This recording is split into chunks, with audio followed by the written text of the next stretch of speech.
Good evening. The purpose of this meeting is to conduct the business of the Gettysburg Area School District. Public comment is welcome and issues will be referred to the appropriate board committee or administrator. Comments will be summarized in the official board minutes, which will be available by contacting the business office. Please take a moment to silence any electronic devices or cell phones. Ms. Collins, all board members are present. Please stand for the Pledge of Allegiance.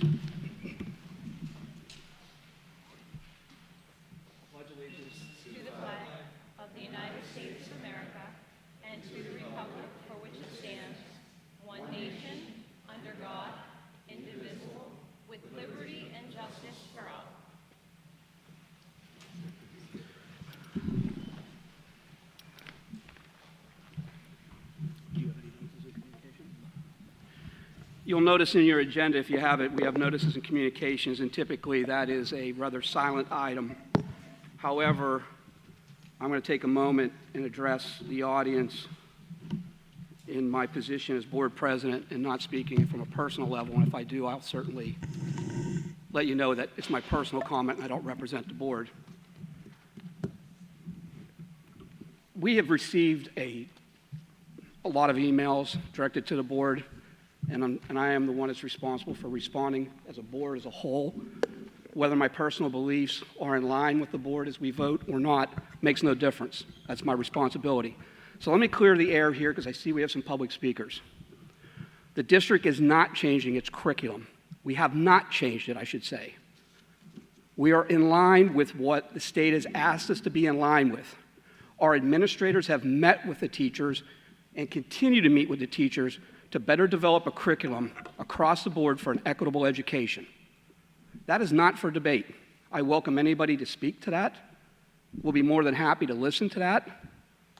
But I would suggest that if an issue comes up with the curriculum, like other issues, that it would be addressed with the the building administrator, and if the response is not adequate, we have people in place through our leadership team that can directly deal with that prior to it getting to the board.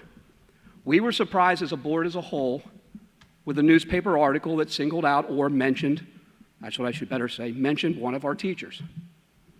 We said last week, or 2 meetings ago, Dr. Perrin had a statement where I thought that he had cleared the air, that there was no curriculum changes, that we're striving for an equitable education, and that the teacher that was named has an unblemished record within our district, and there are no issues with that teacher. And I don't anticipate any.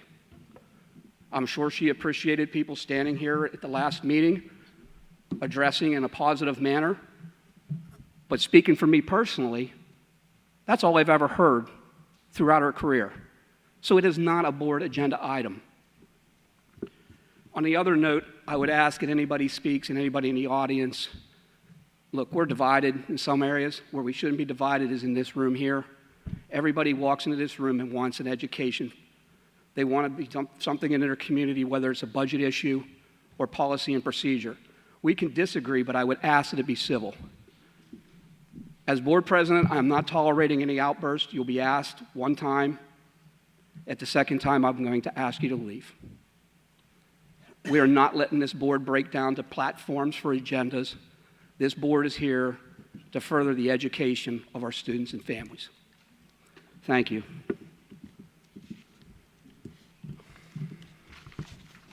Having said that, we'll jump right into citizens' participation.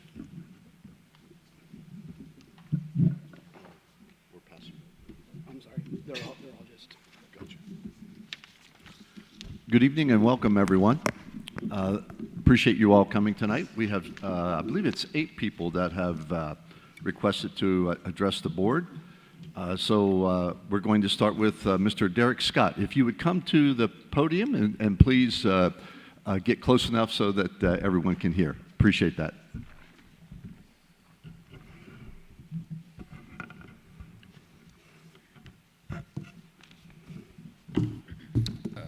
Okay, hello? Okay, can you hear me? We got you, thank you. All right. Computer's kind of big.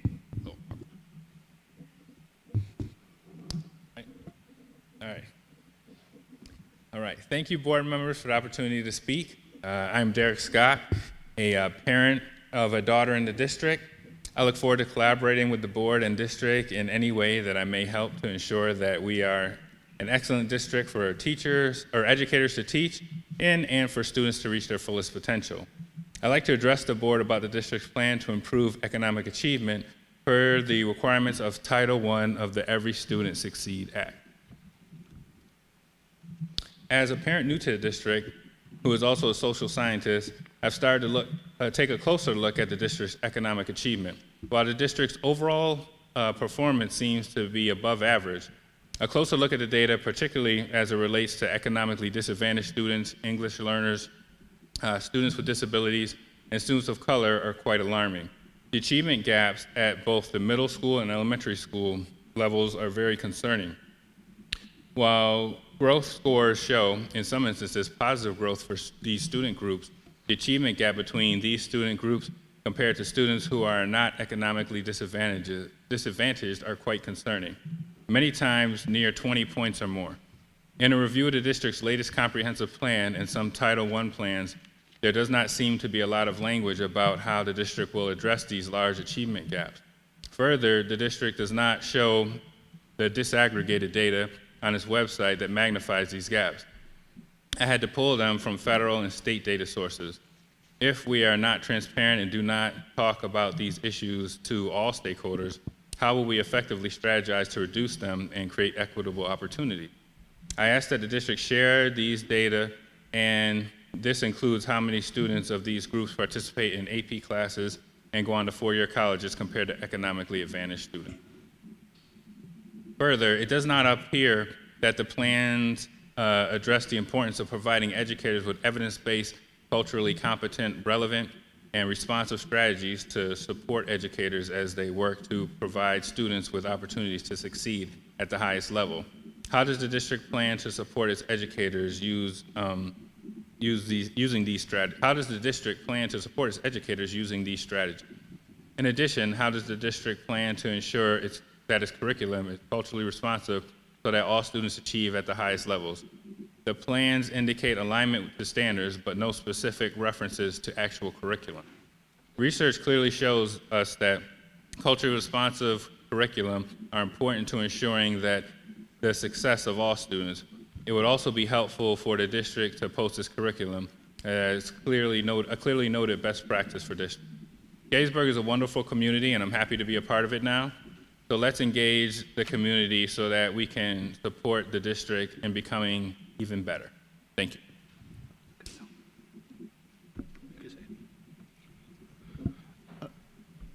Mr. Scott, thank you for sharing tonight. And I would just say this to Mr. Scott and anyone else that is sharing tonight or requesting or inquiring about more information.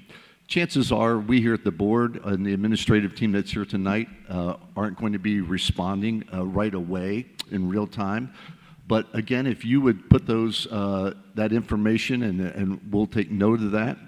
Our assistant superintendent, our principals, and there are other people here on the administrative team that are very capable of responding to that, and hopefully we'll have answers that will satisfy you. If it doesn't, we'd like to hear about that.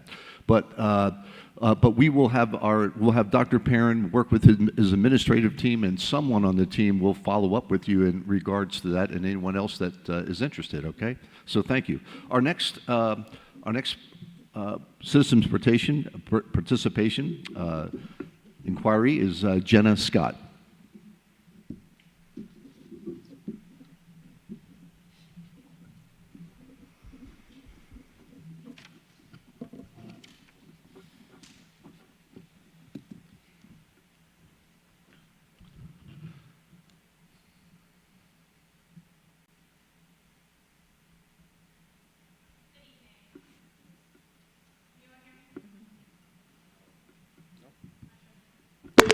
I think it got bumped there. Tom, can you see if that's microphone's okay?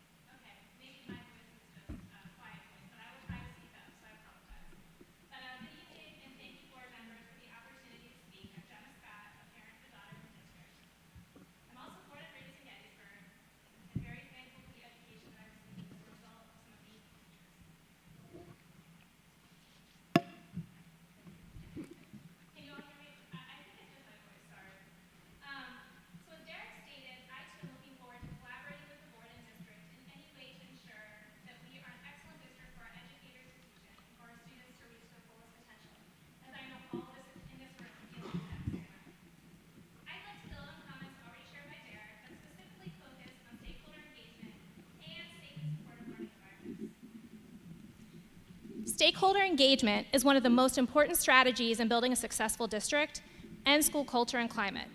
The Comprehensive Plan Online, as well as Title I plans, describe some efforts to engage our stakeholders, but the authenticity and continuous improvement of this engagement appears to be missing.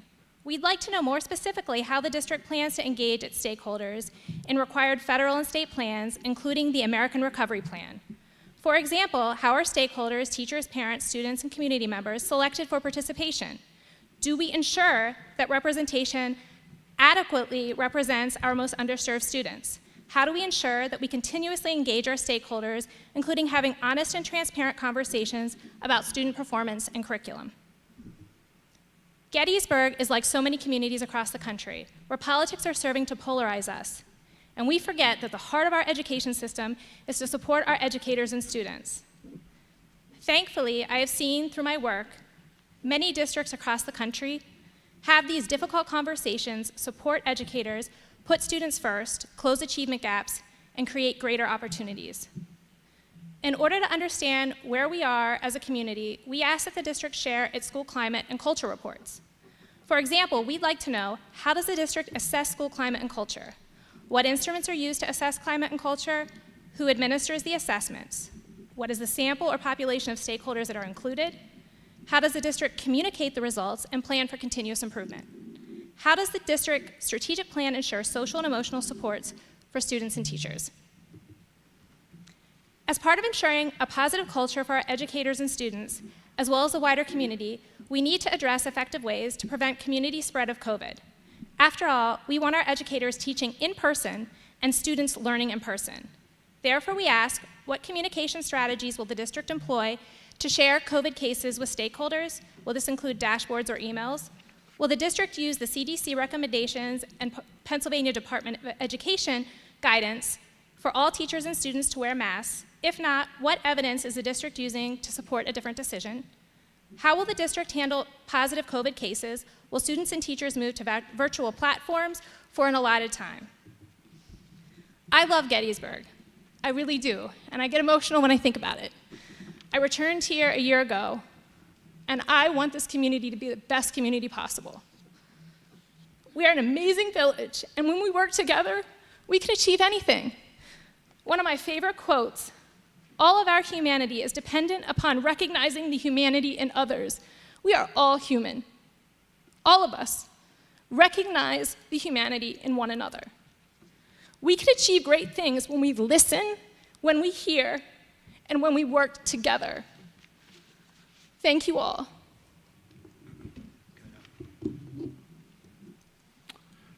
Thank you, Jenna.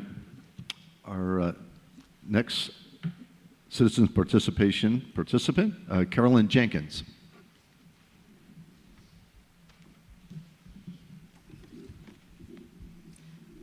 Mr. President and fellow board members, thank you for this opportunity. I'd like to just speak briefly about the critical race theory. I want to talk about it because it has captured the attention of the National Education Association to such an extent that they voted during their summer meetings to push it forward in our school systems across the nation. This is a grave concern. First, we know this ideology developed in the 1930s in a manifesto for Marxism. The goal of this philosophical theory was to tear down objective truth, to question everything, and to criticize all while offering no solutions. The ultimate goal was to pit people against one another. This spawned critical legal theory in the 1970s. There was a pivot to see all people as either the oppressed or the oppressor. It contained destructive economic strategies. Currently, we see this idea has evolved from a generic oppressed versus oppressor to divide peoples via color. It tramples on Reverend Martin Luther King's cry for his own children, and actually all children, to be judged by their character rather than the color of their skin. Sadly, we see our government, human resource departments, and school systems, not that I'm saying that you all are, but in general, joining the fray without forethought about the final outcome. I hope it will not prove true for Gettysburg area schools. This is an attitude, a mindset, and a stronghold. It constitutes an artificial lens for viewing America as irreparably flawed. Here is the cycle created for the one who identifies as the oppressed victim. Once identified, they become bitter, angry, and sadly hopeless. From there, they move on to declaring, well, they're not personally responsible for their state or condition. Finally, they decide others should take care of them. All of this flies in the face of the American dream, where people have come from around the world since the inception of our nation to become what was never available to them on their native soils.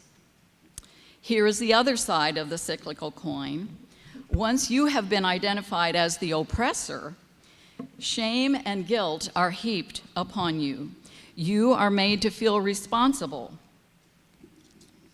based on how you feel responsible, then you're to care for these other people.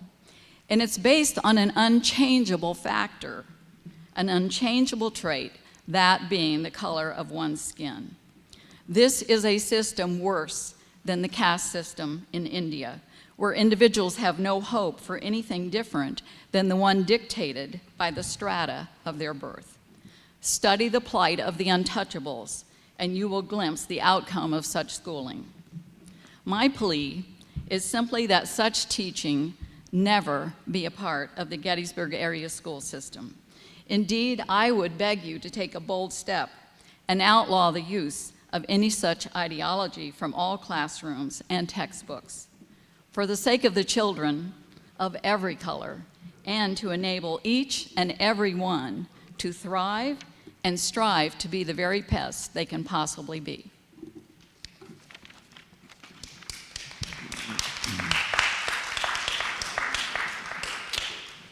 Carolyn, thanks for sharing. I do believe that President Hassinger and Dr. Perrin have, to some degree, addressed that issue. If you have a specific question, please pass it along to me, and we will get it to the correct administrator to follow up with you. Thank you. Our next speaker, or citizen participation participant, Tim Funk.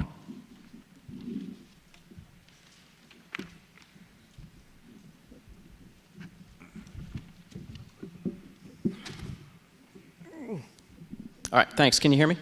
Yes. Hi, I'm Tim Funk. I have two kids in the district, one in the middle school and one at James Geddes. I'm here specifically to discuss and to recommend a change in the optional mask policy to go from optional to temporarily requiring them for all students and staff K through 12. Adams County is currently classified as high transmission of COVID-19. Therefore, this CDC, Pennsylvania Department of Education, the Pennsylvania Department of Health, the American Academy of Pediatrics all recommends universal mask wearing until case numbers decrease below certain levels in our community. The original mask optional policy that was passed by the board was developed in early July when cases were low, and it totally made sense. With dramatic uptick in cases that we've seen in Adams County in particular, a more transmissible variant circulating, I'm just kind of curious if there's an evidence-based compelling reason why we haven't changed our policy to match that recommended by people with backgrounds in medicine and public health. There are a number of reasons that we would do this. One is that mask wearing is most effective when the infected person is wearing a mask, decreasing the likelihood of transmission in the air, which is the main way, of course, that this virus spreads. Number two, we do not have the freedom in this country or in this district to harm others or to put others in danger, right? We can't murder, assault, or steal from others. We can't smoke indoors in Pennsylvania because we know the dangers that me smoking my secondhand smoke would have on other people, and so that has been banned to make sure that we're protecting others. Gettysburg Area School District already has a number of policies limiting student freedoms when it could be detrimental to the safety and education of others. Students in our district must come in vaccinated against a variety of diseases to keep themselves and to keep others safe. We have a dress code that limits student freedom of expression. And frankly, I'm much more concerned about someone passing along this virus than someone wearing a Budweiser t-shirt to school. Number 3, elementary age children are not eligible for vaccines. They literally do not have access to the primary source of the primary tool that we have against this virus. Number 4, don't we want to maximize in-person student days, right? Last year, which days were more productive, remote or in-person days, right? If you ask any parent who was sending their kids to school and then had a remote day versus an in-person day, I think it's fairly clear which days ended up being more productive. So mask wearing should decrease the spread, resulting in more in-person days and a more effective educational experience for our kids and less disruptions to the schedules for working parents. Number 5, it worked last year. Any comment or concern about the difficulties of interactions between students and teachers, it's not as relevant because we know that we successfully completed an entire year with this policy in place. I teach at the college level, and I know that we had mask mandates last year, and we were able to do okay in terms of interactions with each other. Now, I know that that is certainly different than working with K through 12-year-olds, especially on the younger end of the spectrum. I also coached a bunch of 8 and 9-year-old boys on a soccer team where masks were required, and the kids themselves and I and the kids, we didn't have any issues interacting with each other.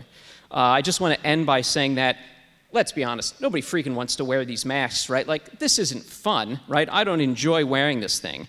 But given all the factors and recommendations and our desire as a community to ensure that our kids are in school as much as possible and remaining as safe as possible, a temporary mask mandate is the best way to achieve these goals. Ignoring these recommendations from public health professionals simply does not seem to make sense, considering all the information we have about the effectiveness of mask wearing in reducing viral spread, the importance of maximizing the number of days our kids receive in-person instruction, and the fact that this policy was already shown to be successfully implemented during the school year last year. Thank you. Thank you, Tim. Sure, thanks. Next, Jillian Higgins.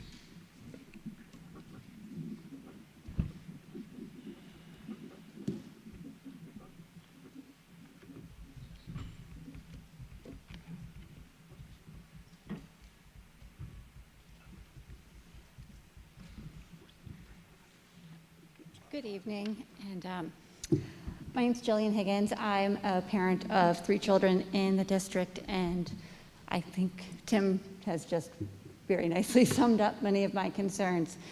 I'm requesting that the district reconsider their health and safety plan to be a little bit more specific, to include masks for K-5 who don't have access to vaccines, and that the COVID dashboard be put back so that parents can make informed decisions about sending their children to school, deciding if we want them to wear a mask or not. We have no information. From what I can tell, there's going to be no or very limited communication to parents to make these decisions. So I think just a little bit more precise information from the district would be helpful for, as we move into the school year.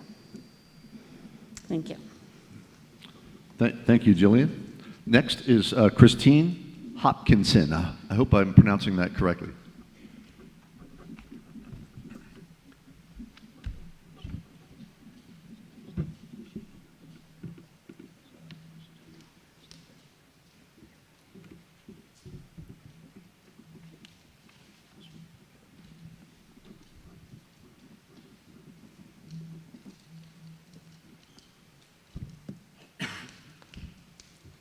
Hello, thank you for letting me speak tonight. I am also a parent of 2 district children, both elementary age, and I'm here to reiterate in person what I have emailed to the board a couple of times about my concern for the health and safety plan for this coming year, specifically with the part of the plan that makes masks optional. As was already stated, this plan does go against the guidance of both the CDC and the American Academy of Pediatrics. It ignores the science on COVID transmission in kids and on the effectiveness of masks, and it fails to give our youngest kids who do not have the option to get a vaccine yet a chance to avoid infection. I do believe as local leaders that you should listen to the doctors who know what they're talking about and mandate masks in our schools. And I think Tim's idea to do it temporarily is a wonderful one. If you choose not to make that change, then I personally would like to understand, because I haven't received an answer to this, why you've decided to ignore that guidance. I would like to understand what the reasoning is for that. Infections in Adams County declined over the spring, but as we all know, they're on the rise again. Since March of last year, when our schools first closed, we've learned a lot about how to reduce COVID transmission, and masks have shown to be effective and very easily implemented. I kept my kids home for the bulk of last year and did online learning, and it was tough. It was really tough. We sent them back in April. They were so happy to be back, and they don't love to wear their masks, but they did it because they know that it's the safe thing to do. It keeps them safe, and it keeps other people safe. So I fully support the decision to open schools 5 days a week. My children want to be there, and I want them there as well. It's the place where they need to be, but I want them to be safe, and it's your job to ensure that they stay safe. As I said, they're not excited about wearing masks, but they're happy to do it to go back to school. It seems as if in the health and safety plan we are pretending that COVID is gone, that we are no longer in a pandemic, and I also don't understand that, because it's not gone. And just because we're sick and tired of it, we're all sick and tired of it. We can't just pretend that we don't have to deal with it. We need to be smart about our mitigation efforts. The masks are the lowest hanging fruit. I hope we would consider some testing in the schools. I don't see any of that in the plan. I see everything that was in the plan last year that helped us keep our community safe seems to be gone now. And again, I don't understand why that is when our numbers are the same basically as what they were last year with a more highly transmissible variant. So anyway, in closing, I just want to say I think we need to be smart about our efforts. We need to choose the health of our children in our community over the inconvenience of wearing masks. Thank you. Thank you, Christine. Next, Janine Weaver.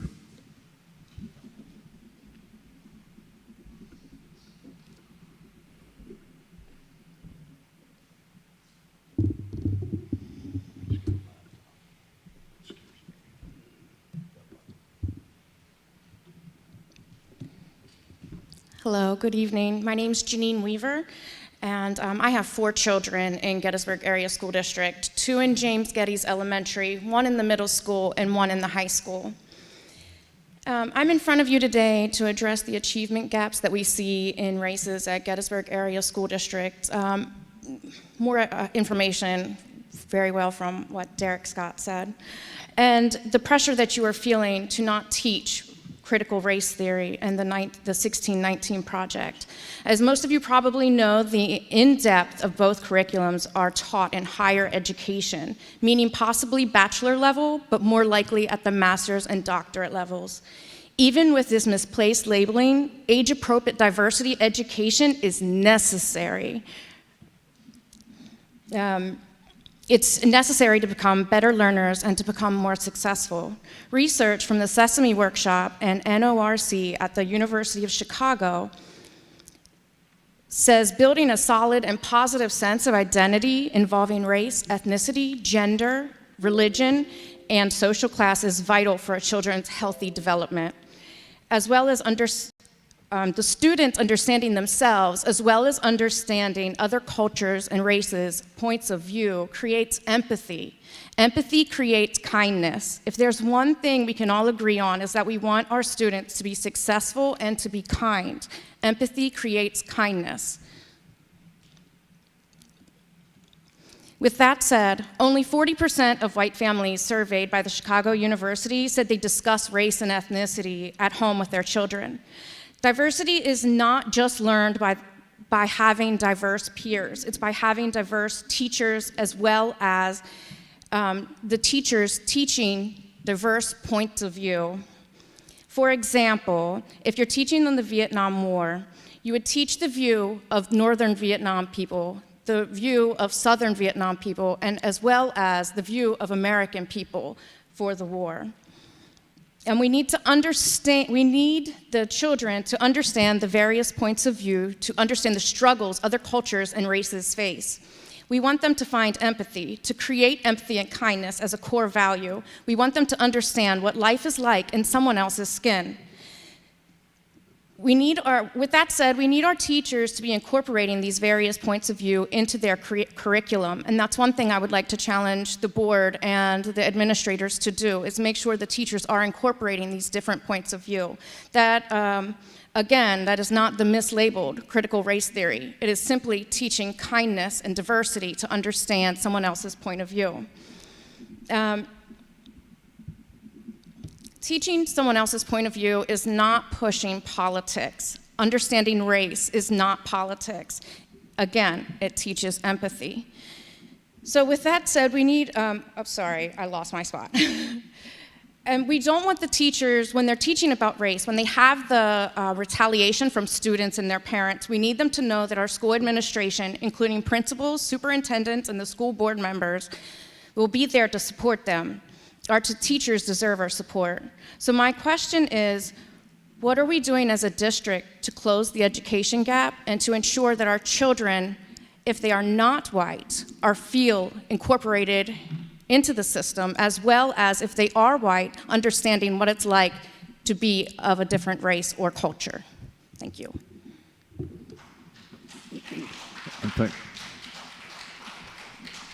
Thank you, Janine. I do believe if you have a specific question there that our principals would be very comfortable responding to that very general question that you have. But I would recommend that you contact them directly. I'm sure they would provide that for you. Thanks, Janine. Last but not least, Michelle Thomas. Michelle, you look surprised.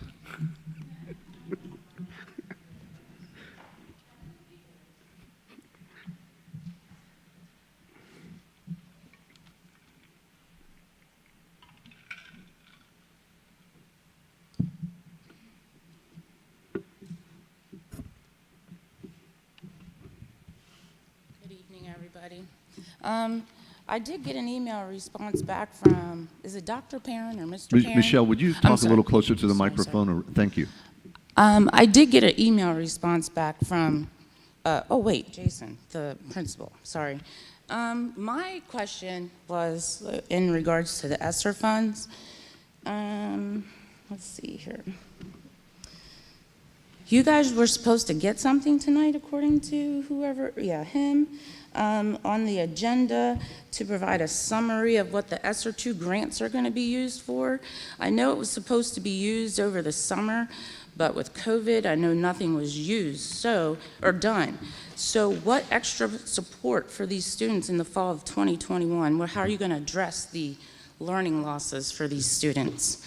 What are the programs that were established? Are the funds going to be used for these kids and not other things? So that was my question. Did you guys get any update, like in the email, to address? Dr. Perrin, I'll let you respond to that if you like, but I do believe this grant is over a 2-year period. Right. And that there's applications involved that have to be approved and so on. I don't know if there's anything additional at this time. There were supposed to be programs that were supposed to happen for the underprivileged kids, you know, the underserved, or not underserved, I didn't mean that. Like the kids who really need it. Like there's nothing done over the summer. So what extra things are going to be in place for them in the fall? Like so we can close these learning gaps for these students, special ed, low income, English learners, all of that. I think I'll step in. It is an informational item, 7.2 on tonight's agenda. Okay. I don't have it, I'm sorry. Right, it will be somewhat addressed, but we are going to try to stay within the confines that when we do citizen participation, we typically don't have feedback, but I will assure you that you will get an answer, as would any other speaker here, from an appropriate person related to that, which will probably better explain, and I'm going to allow them to, because we're not a part of that process. They Okay. bring it to us after they've established what they're looking to do. Right, but can this be brought up or posted somewhere for people to know publicly instead of me I would having... recommend stick around tonight and make sure and be a part of the discussion for the 7.2. Okay. And then after that, if you have any specific questions, you certainly can contact Dr. Perrin and members of the team. All right, thank you. Thank you, and thanks to everyone who participated this evening. Mr. President, it's back to you. Thank you. It brings us to number 5, routine approvals. May I have a motion for 5.1 through 5.6? So moved. Sylvan Hershey, second. Question. Mr. President, I do have a question. Kathleen Pratt. Go ahead. It's about the agenda. So 2 weeks ago, when we approved the health and safety plan that we received 30 minutes before the meeting, we all agreed that we're in a fluid and changing environment, and we've got to be prepared to adapt as the circumstances call for us to do. That it's our responsibility for the safety of our children, our teachers, our staff, and our visitors to our schools. So I'm perplexed that we don't have in our agenda an item for board action to revisit that health and safety plan, specifically Adams County. The 7-day average of new COVID cases as of yesterday is 21. Yesterday alone, there were 25 new cases in Adams County. Kathleen, if I can... So anyway, that's my question. Why isn't that on the agenda tonight? Thank you. First off, we're under routine approvals. The question is on 5.1 through 5.6. If your wish is to make a motion after routine approvals of some sort, it certainly would be entertained if it was second and go to a board vote. But it is not on the agenda because it was approved at the last board meeting. I mean, I don't know how else to answer you. It was already approved. I mean, we don't normally recycle something that was already approved. Well, I guess I'm not being clear. 5.1 is the approval of our agenda. So my question is, why doesn't our agenda include a revisit of our health and safety plan? That's my question. So when this agenda was set, which I think a few days ago, why This, I believe, is going through if I'm not mistaken, I may be speaking out of turn here, is that, Jason, is it not to approve, our agendas as they go through and cycle throughout the year, the calendar year? It wasn't recommended. Right, and I mean, if you're certainly at liberty this evening. Basically, in the past, it's given, regardless of what district you're in, if that appears under routine approvals, that's just the part of the agenda that allows board members to make recommendations to change the agenda, or add something to the agenda, or... If I might... Please do. Perhaps you would want to make a motion to amend the agenda by including an item, and then that would be, if that were seconded, that would be debated, and if the majority of the board voted to do that, then it would become part of the agenda. But Bob, my question to you would be, we have routine approvals as we have every single meeting to approve. But if I might, in the past, you normally wouldn't approve the agenda. The agenda would just be prepared and it would be placed out in front of you. About 2 months ago, the legislature amended the Sunshine Act to require the agenda to be put out there, and you can't deviate from the agenda, et cetera. But one way you can deviate from the agenda is by having a motion to amend the agenda. Before approving it, having a motion to amend and then debating it, and it requires a 5-member vote to amend the agenda. So Kathleen, this is the email that gets sent out to the board every week, before every meeting, where I ask the board members if they have something they would like to remove from the routine approval so that we could look at it separately. I didn't have that email back from any board member asking me to remove it. Therefore, it came in as 5.1 through 5.6. You're at liberty now. If you would like to remove 5.1 and make a motion on the agenda, I'll certainly entertain that. Well, thank you. I appreciate that. I'd like to do so. I'd like to make a motion that the agenda is revised to include in Section 6 items for board action, discussion, and I hope a change to our health and safety plan to include at least a temporary mask order. Sylvan Hershey, I second that. Question? I don't have a question, but I would like to make a statement. The agenda is put together by the board leadership and the administration of the district, and it is sent out to all board members on Thursday or Friday for their review, questions, and comments. And this is just disruptive, in my opinion. We could have discussed this well in advance. And again, I agree with the past. What I'm looking at, and this is the statute that I'm looking at that has changed the law. It says, upon majority vote of the individuals present and voting during the conduct of a meeting, an agency may add a matter of agency business to the agenda. The reason for the changes to the agenda shall be announced at the meeting before any vote is conducted to make the changes to the agenda. And then the agenda, there's a process where that has to be advertised after the fact. So Bob, would 5.1 be separated or from the routine approvals for procedural purposes? Yes. In effect, and that does follow past practice, any board member could pull an item. In effect, 5.1 has been pulled, and now there is a motion to amend the agenda based on this legislative provision. And then a vote would go back on 5.1 to approve it, whether it was an up or down vote, correct? Yes, that vote is, if 5 or more members of the board vote to adopt the motion, then the agenda will be amended, and then you'll debate the health and safety plan. There's a question on the motion on the floor. It's been seconded. Do I have any additional questions? Sylvan Hershey, I have a question, or maybe it's just clarification.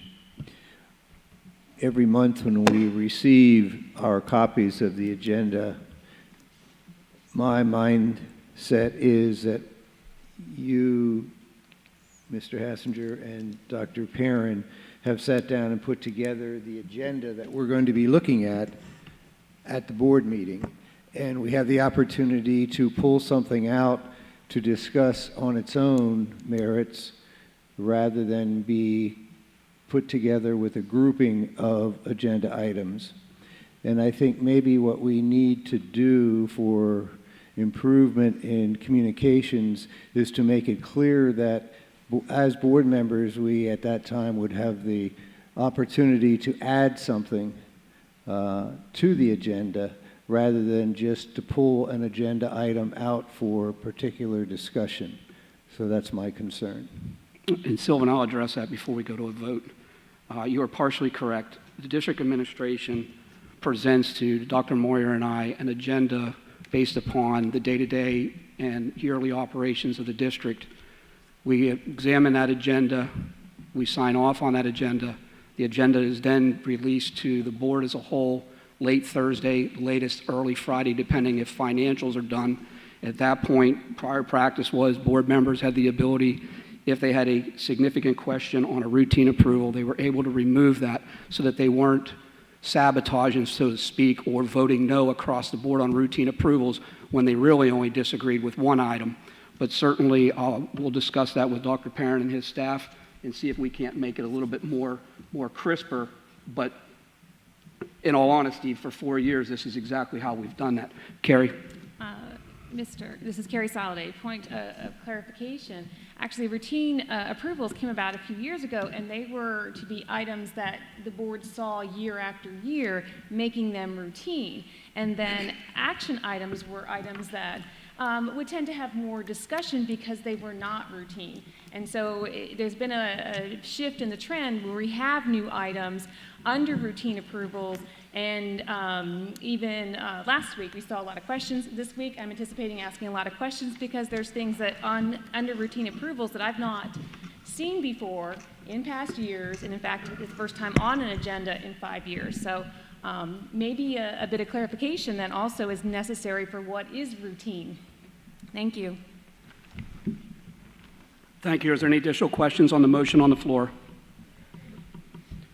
Hearing no questions, roll call. Carrie? To clarify, the motion is to, could you restate the motion, please? My understanding of the motion is, and it was seconded, is to amend our agenda to add the health and safety plan to items for board action tonight, and I suspect that a board member or two may propose a change to that health and safety plan, but I'm speculating. Yes. Thank you.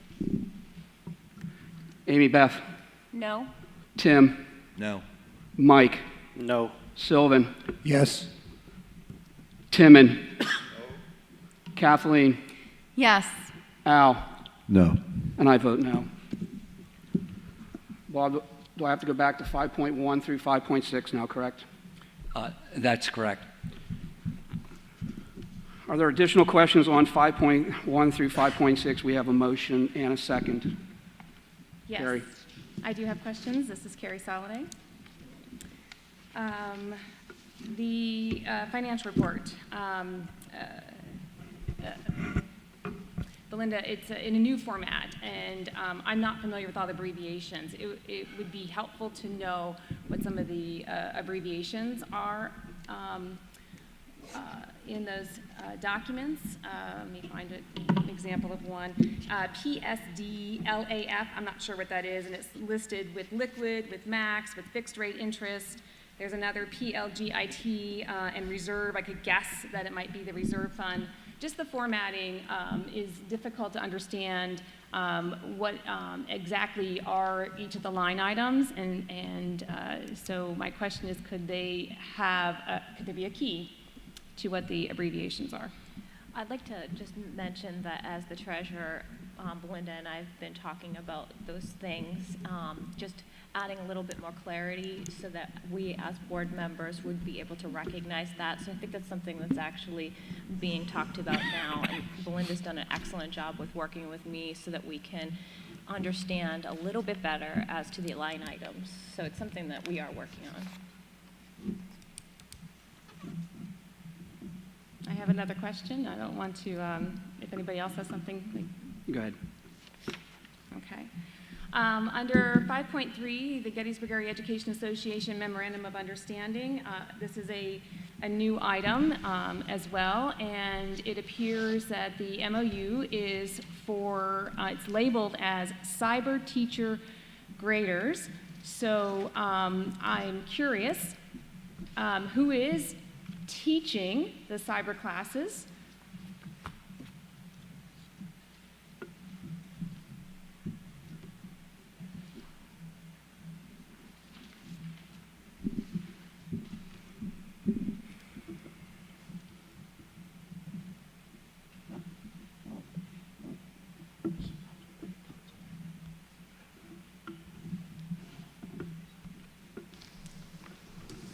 Good evening, Chris Lay, Assistant Superintendent.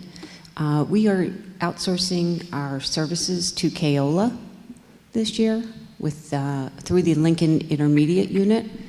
So the cyber classes are fully independent and they're synchronous. So our teachers are the evaluators of the students' work, but there isn't a direct teacher involved in that. The courses are developed by Keola, and our teachers will be evaluating the work that the students submit. We also have counselors involved and our instructional coaches to make sure students are staying on pace. If they need assistance, our teachers can support students, have like office hours with the students, but generally the students will be completing the work independent. But just to clarify, because I missed, I think, a word. So they're asynchronous courses. The students will move through at their own pace. Correct. In item number 4, teacher graders serve for 1 year. The salary would be $50 per student per quarter of the 21-22 academic calendar. This will be prorated based on student enrollment. Is there a cap on the number of students a grader can be assigned? Yes, I believe that's 50.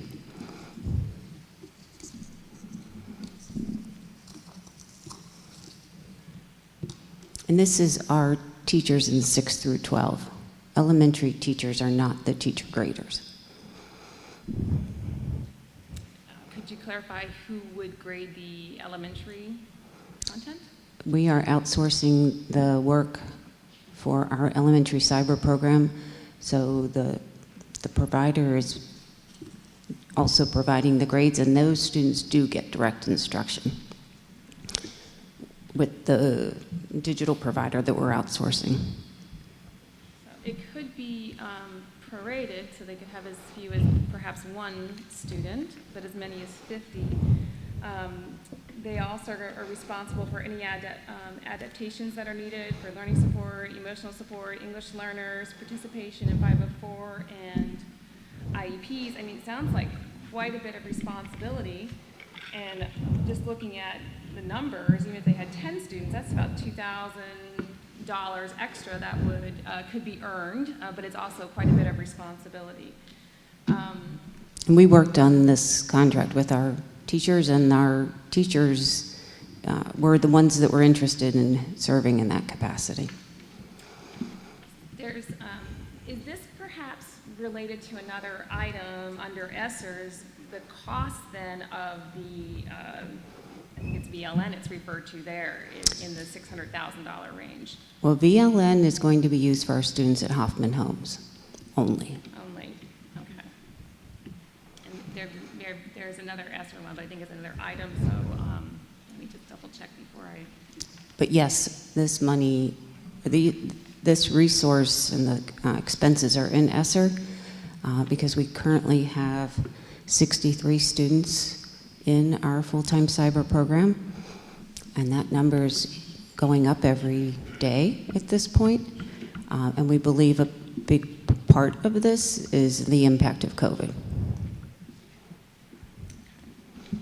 I'll say the other related to ESSER piece of that. Just want to check my notes. The rest is all related to ESSER, so those are my questions. Thank you. You're welcome.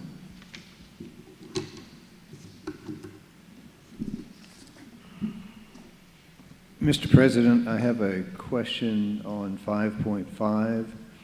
If you recall, at our last meeting, I asked the wrong person, I guess, but she was willing to attempt to answer it.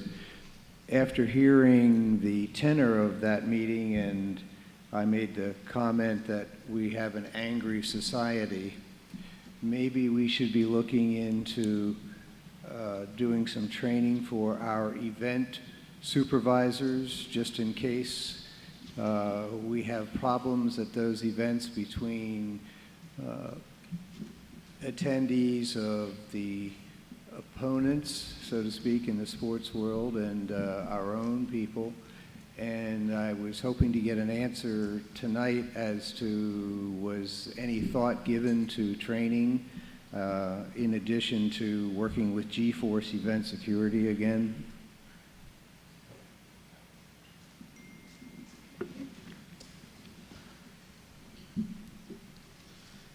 Certainly with the event security, that's what they're there for, is to help prevent situations like that.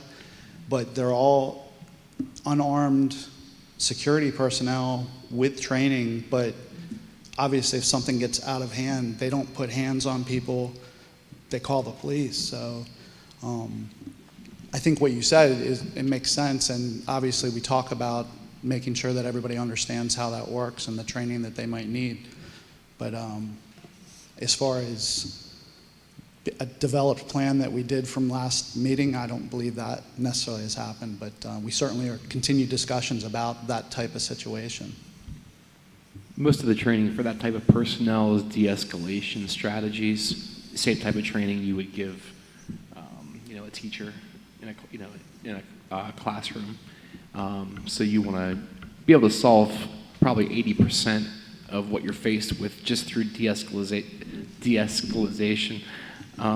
de-escalizing, pick your term, and then we don't expect them, as Tom mentioned, once that's not able to occur, then we go right to law enforcement at that point. Tom, I think in the information that we were provided, it mentioned the fact that there are less staff members signing up for those positions and what we used to have. So between the two, we should have enough coverage, and people who, I remember years and years ago when I used to teach, I always signed up for those because it was, you know, it was candy money in the sense that you sat in the bleachers and you saw the whole activity, and then you left and you collected a paycheck because nothing, you know, ever got out of hand. And I just fear that in our time period now that, you know, people are much more willing to speak their piece, speak their mind, whether you agree with it or not, and things can get out of hand. So whatever training, or whether it's just a matter of sending something out to the people who were there that says, here's what, you know, our expectations are for this position. And that way people can't say, oh, I didn't expect that to happen. Right. Yeah, and we do actually have expectation of what they're supposed to do. Okay. Thanks.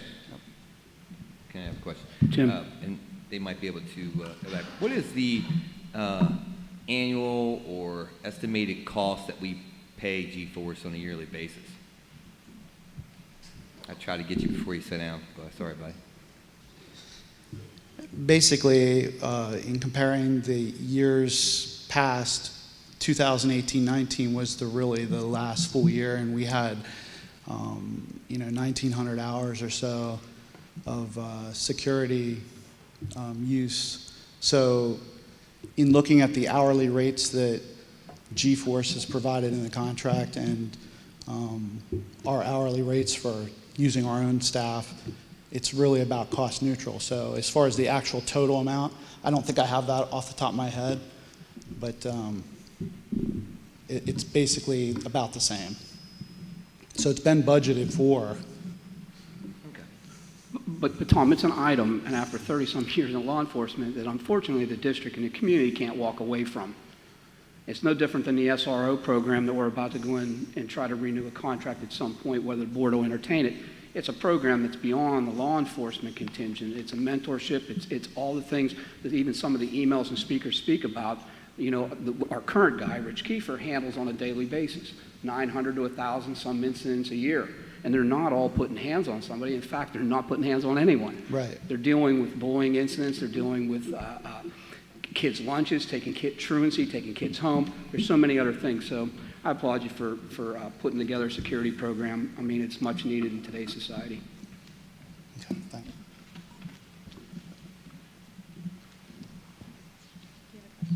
I found my other question. I'm sorry. Go ahead, Carrie.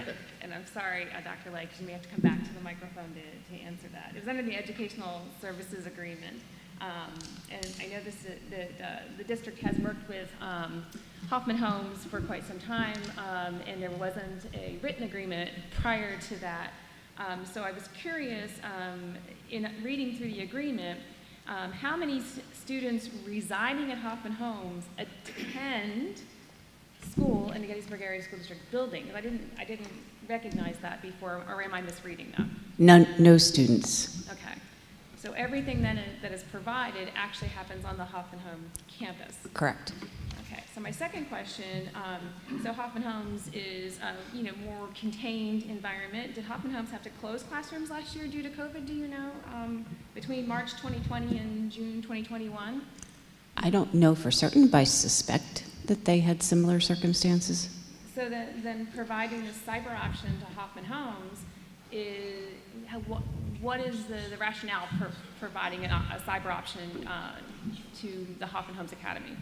Those students actually utilize our cyber program while at Hoffman Homes, the VLN. And there's a teacher there to facilitate the course, but they're actually going through the online course.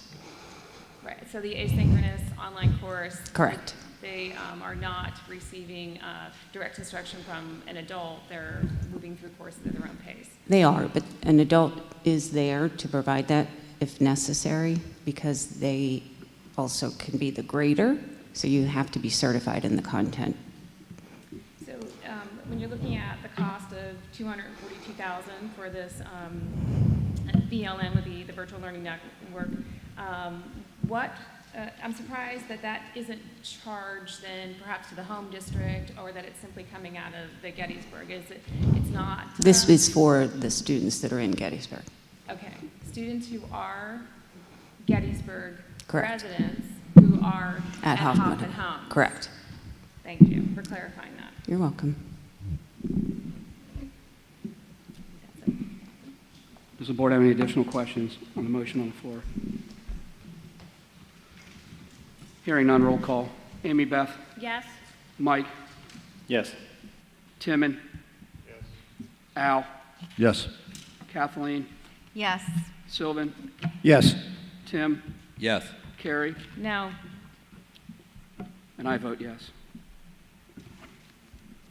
Informational items, 7.1, non-resident student. Are there any questions?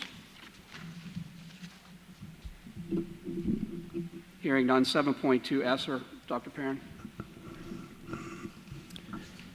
Yeah, sure. The brief summary that was posted online, along with the agenda, is just to provide an idea of the types of categories available, and we're talking about ESSER 2 specifically.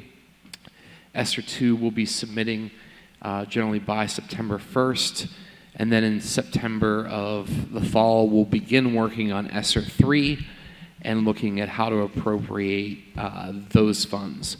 So the funds for ESSER 2 that are available on the sheet is not an all-inclusive list, but it's an all-inclusive of the categories that we've utilized. So there are examples under each one of those categories listed, but it's not every single item. So it hits a number of areas.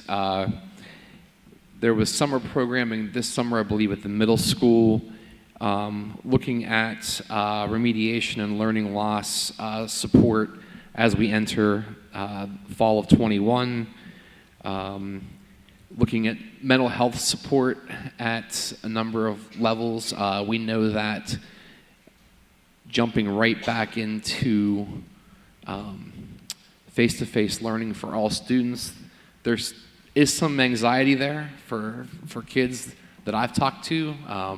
It's not a simple, turn the switch and everybody's back tomorrow. So we want to make sure that we have the supports in place, both instructionally and mental health wise, to make sure that we're meeting the needs of all of our students as we move into the fall as well. Other learning materials, we've kind of created a board access expectation as we've went through COVID in terms of live streaming, that we'd like to be able to continue even when we move back to the administrative office boardroom. So making sure that those supports are in place. Technology, whether that is kind of one-to-one, making sure that everybody has access to devices, but also making sure that there's Wi-Fi access for the families that need it.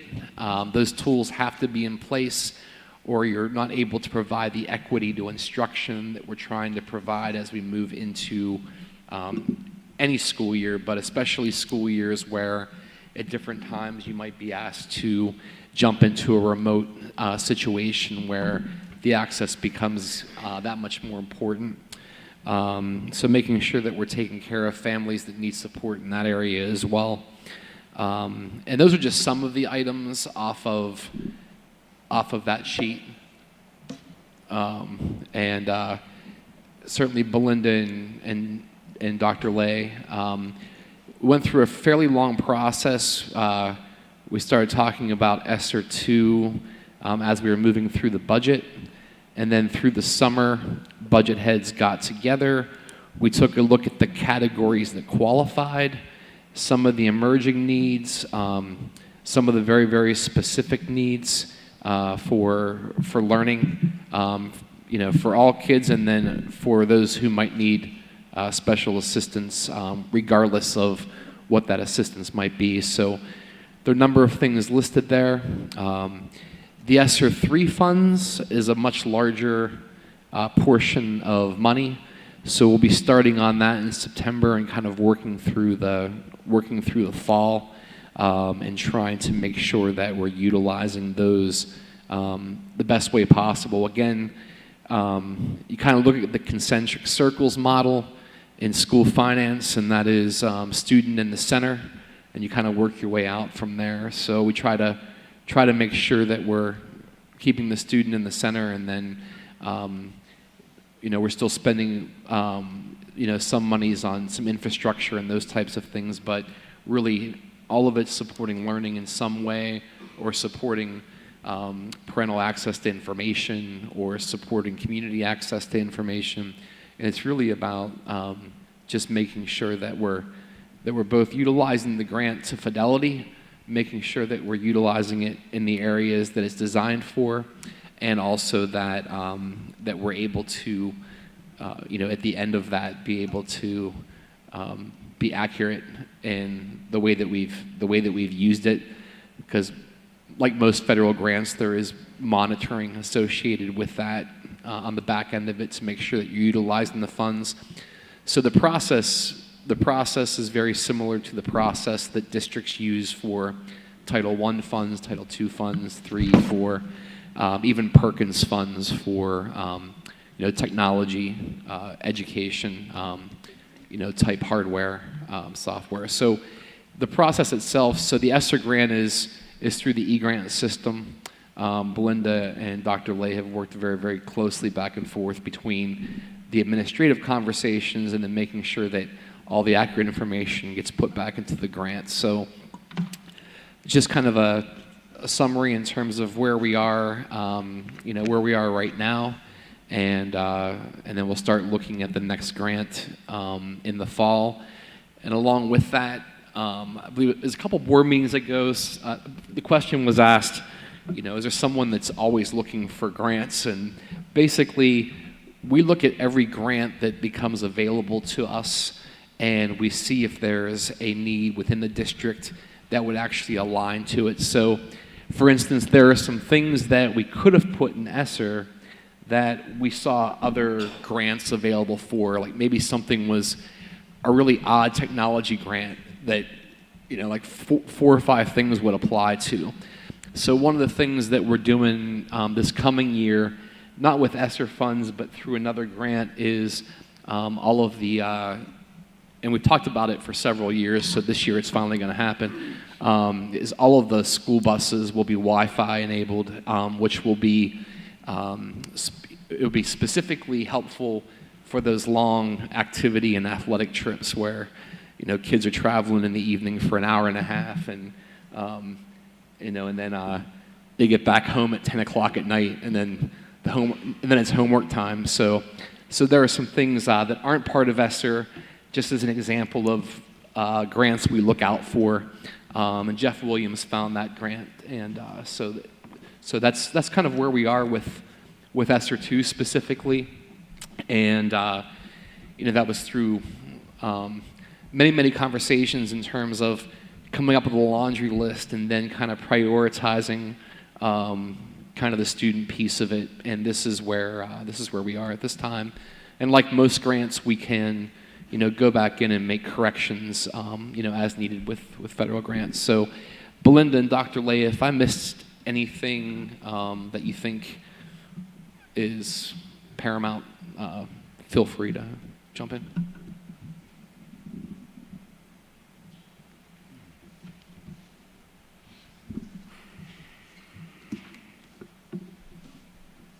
Good evening. The one thing I'd like to clarify with Dr. Perrin mentioned, the technology grant for the buses is called the Emergency Connectivity Fund, sponsored by a federal grant through E-rate that all schools will be able to apply for.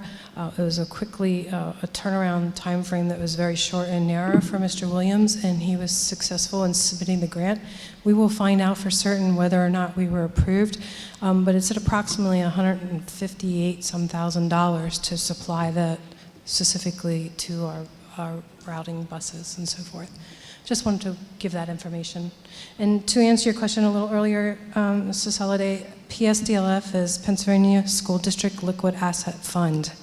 It is an investment fund that we use. PLIGIT is very similar, short acronym for Pennsylvania Liquid, I can't even think of that acronym at the moment, but that a lot of times you will see acronyms rather than spelling out the entire amount. But like Mrs. Hodges mentioned, we are attempting to add a little bit more descriptions to our information. Thank you. Okay? Mm-hmm. Are there any questions? Mr. President, I have a question. Kathleen Pratt. Dr. Perrin, please forgive me if you actually already mentioned this. But when I look at the figures in the allocation table, as we kind of plan ahead, and we started having this discussion when we were having our budget conversations, right? So how do we plan for the future so our budget is strong and healthy, and we don't create a fiscal cliff for ourselves? So when I look in the figure column, what am I seeing here that will be figures that we'll have to sustain outside of a grant? Thank you. Sure. If there are any supports in place, for instance, that that we would put in place in perpetuity, once the grant would run out, then that would need to become part of the general operating budget. So most of the supports that you see within the grant there, and Dr. Lay, correct me if I'm wrong, are kind of the life cycle of those supports are the life cycle of the grant. And then, because we really think it's kind of these 2 years where the intensive supports are going to be needed. But, you know, we're always, and our building principals and teachers, you know, they know, the teachers especially know the students best. And I think that certainly as we work through those grant years, if we see that there are other needs that arise or other supports that arise, then we would work and we would plan to make sure that those supports are part of the general operating budget, and you know, not pull the supports away just because the grant has dried up, I guess is the question. Thank you. Yeah. Carrie. Thank you. It's Carrie Soliday. So along those lines, I applaud item K, item L, where the focus is on mental health services and supports, and, you know, certainly hope that that's an item. It's expensive, $426,000, and there have been other mental health supports that have been built in over time, that there's a way to sustain the support. We did and that's a contracted service. There is under A reading specialist at $110,000, and then under N, there's some everyday math on-site support, which may be temporary professional development, and then an intervention specialist, which also implies another position. So I was surprised as well to see that there were specific positions included in the ESSER funds with all of the discussion about not creating this financial cliff. Right. So we talked specifically about those, and you know, at some point you say, you know, where are those needs? And if there are those groups of students struggling, the need might be that support. So I think that what we had to accept in heading that direction is that we would put this in place and know that it was for the life cycle of the grant. So if we had to do something beyond that, then we would have to look at reducing other areas if we wanted those to continue beyond the grant. Dr. Lay, is that fairly accurate?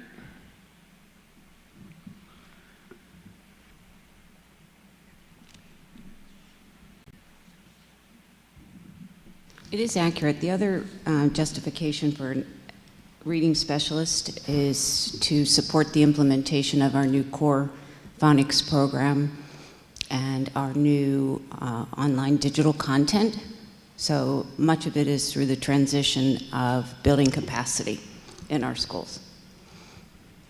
Thank you. Mm-hmm. It's not necessarily built into ESSERs, but when you begin to look at the data and adding a reading specialist, adding additional reading programs, the core phonics programs, it really points to a core curriculum issue, and at some point that really needs to be addressed, because you can keep adding layers of intervention, but over time they should be impactful and change. And we heard quite a bit about closing an achievement gap. You would expect that to happen over time, especially as long as intervention has been provided and the district demographics may have changed, but maybe the impact is not being realized yet. And it is a new core program, so it will be implemented in the general ed classroom. And so the reading specialist is also serving to build that capacity for implementation with fidelity in the classrooms. Right, and I think I heard you say phonics core program. Yes. I'm talking about the full core, like maybe from Journeys is the program. Currently. That would be all of English language arts. There's also, at one time, there was a 5-year tech plan. And the goal with that 5-year tech plan was to have devices K through 12. We haven't talked about that more than a year, maybe 2 years. And yes, it's good to replace the technology. So how does that tech plan, whatever may have happened with that, dovetail perhaps with, when you look at item G, the purchase of latitudes, which are laptops, Chromebooks, and there was, the Wi-Fi jetpacks was something specific to the pandemic. But how are those two meshing together? Because the extra spending and then, right. The financial cliff. So we, I think it was my first year here, we implemented the 5-year tech plan, and that was to create, basically leveraging the cost of devices to leverage human support for learning. And so we followed through with that, and then when COVID hit, we decided not to add more instructional coaches, because part of that plan was to eventually have one per building, I believe it was. So once we got to that kind of break-even point, we stopped adding the staff, and realized the device savings because we had gone to a less costly device, so basically at this point, our technology costs are really kind of life cycle costs. The cost of replacing a year's worth as you move that through the life cycle. So Jeff and his team is still basically working on, because having a Chromebook in everybody's, in most kids' hands, different devices for the youngest learners. But if by having a device in every student's hand, of course, you're able to support it better too, as the more consistent they are. But at the same time, the life cycle expands a bit because you're replacing more on a yearly basis. So my thought right now, and we could certainly look at it as we move towards budget time, is that we would still hold on kind of where we are with instructional coaches, and then the savings on the devices would pick up, and the coaches that we're not adding could pick up the increased cost and life cycle for the devices that we do have. Thank you. 2 more questions, I think, and then I'm done, so thank you for bearing with me. Some of the things perhaps might be things were purchased, and there is now monies to cover that. Is that true, or all of these purchases that are going forward that are in this ESSER 2? So ESSER 2, we have some things that are in the process of being purchased, some things that will be purchased, and some costs that we had through COVID that applied to the grant. My last question, there was some summer activity, and it was, related to STEM. I've lost the name of what it was called. And I do not believe there was transportation provided, which then really limits the children who are able to participate. And so I would, this is not a question, more of a recommendation, make sure that any summer or after-school activities that are provided for what we call accelerating learning, or you could refer to as addressing the learning loss, include transportation, so that all children have the opportunity to attend and take advantage of those as needed. Thank you. Are there any additional questions? Board committee reports.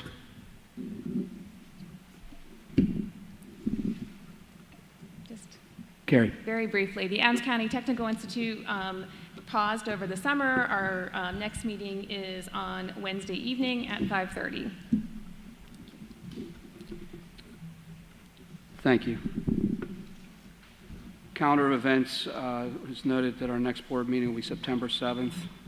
It's asterisk, so I'm assuming that that is a Tuesday, 7 o'clock. As of right now, it'll be scheduled in our boardroom. If there's any changes, it will be advertised and on our website as we do for all our board meetings. May I have a motion to adjourn? Now, Mr. President, could I add something? Yes. Since we talked about agenda, is it possible to have a new number 10 called board member comments and an 11 then calendar board events and 12 adjournment? I sit here and I listen to what's going on, and there's never really a time to follow up on it if it isn't part of the given agenda.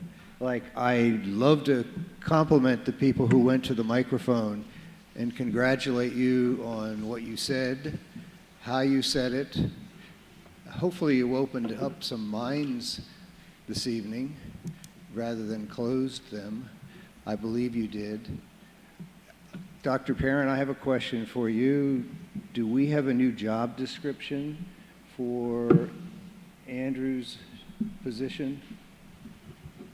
Yes, we have a job description, and once we have an interview process in place, we'll bring that to the board. Okay. Yeah, I think we could take advantage of that opportunity, maybe listening again. One of the themes is communications, and maybe we could work with the Gettysburg Times and have someone more regularly discuss topics with the community so that they're aware of it, and you know, it might make things go smoother for the district. Sure. Thank you. Sylvan, to answer your question, I certainly will speak with Al and Dr. Perrin about that, and I'm assuming the board members at some point. I think the agenda, and I agree with you. I mean, I agree in complete transparency, but the agenda was, I think the mindset behind the agenda was to put a structured meeting together that flowed to allow the information and us to get in and make the decisions that we need to make. I'm not opposed to a board member voicing their comments, and I've never been opposed to us being able to respond to somebody who comes and publicly speaks to us. And every one of you have heard me say that if you come in and you publicly speak, you should get, and we know the answer, why would we not give you the answer here instead of referring you to an administrator? It never made sense to me before I took this position. So that's going to take a change that the board would agree upon, but I'm certainly open to any suggestion that allows more transparency in our meetings and lets everybody out in the public know exactly where board members stand. I understand that lately we've had lots of speakers, and I don't think it's appropriate based on what you've said. I think the participants would agree that we're not in a position to be able to answer a lot of those questions. So it would be silly to get into a dialogue with those participants who went to the microphone because we don't have the background to do that. Mm-hmm. Al and I may be a bit of an exception in understanding certain things, but I think by putting that as a new number 10, it would give people like Harry and I, who also like to talk, an opportunity to say things that we may have picked up on during the meeting. Sorry, Carrie, I threw you under the bus. Thanks. Sylvan, I'm not opposed to that, and I'll give you, and I'll end it this way. We received multiple emails on curriculum, and as I said when we started this meeting, I'm probably not the best person to give you my expertise on curriculum. I'm not a teacher. I'm not an educator. I'm not going to pretend to be that. So therefore, the appropriate question related to curriculum should go to the district administration, who deals with it every day, and the teachers that have to implement those programs that know what works best, instead of me sitting here trying to make that decision. So I will look into that as we move into our next board meeting. Okay, thank you. May I have a motion to adjourn? Motion to Second. adjourn. We stand adjourned. Thank you.